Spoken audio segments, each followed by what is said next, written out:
दोस्तों आज हम यूज़ ऑफ अप टू देखेंगे। अप टू का मतलब होता है तक। जो इसमें ध्यान देने वाली बात है, नोट करने वाली बात है, वो ये है कि ये दूरी के लिए यानी डिस्टेंस और संख्याओं के लिए प्रयोग किया जाता है। इसको समय को दर्शाने के लिए या समय को बताने के लिए भी इसका प्रयोग किया जाता है। तीसरा, सीमा जो लिमिट होती है या बाउंड्री को बताने के लिए भी इसका प्रयोग करते हैं। जैसे आइए एग्जाम्पल से समझते हैं। फर्स्ट है, मैं 12वीं कक्षा तक पढ़ा सकता हूँ।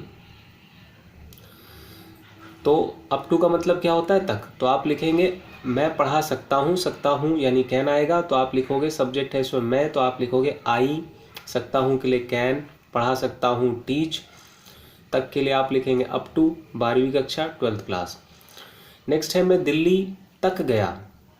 मैं दिल्ली तक गया यानी ये डिस्टेंस दूरी बता रहा है। तो गया या आ रहा है यानी पास्ट इंडेफिनिट टेंस है यानी सेकंड फॉर्म लगेगी वर्ब की।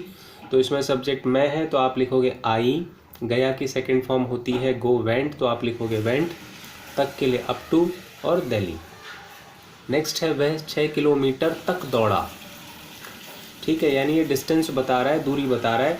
दौड़ा आ का साउंड आ रहा है, पास्ट इंडेफिनिट टेंस है, सेकंड फॉर्म आएगा, तो आप लिखेंगे वह के लिए ही, और दौड़ा की सेकंड फॉर्म रैन।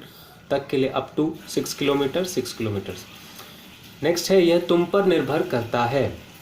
तो आप लिखेंगे यह के लिए आप लिखेंगे इट, और is up to you. It is up to you यानी यह तुम पर निर्भर है। नेक्स्ट है, मैंने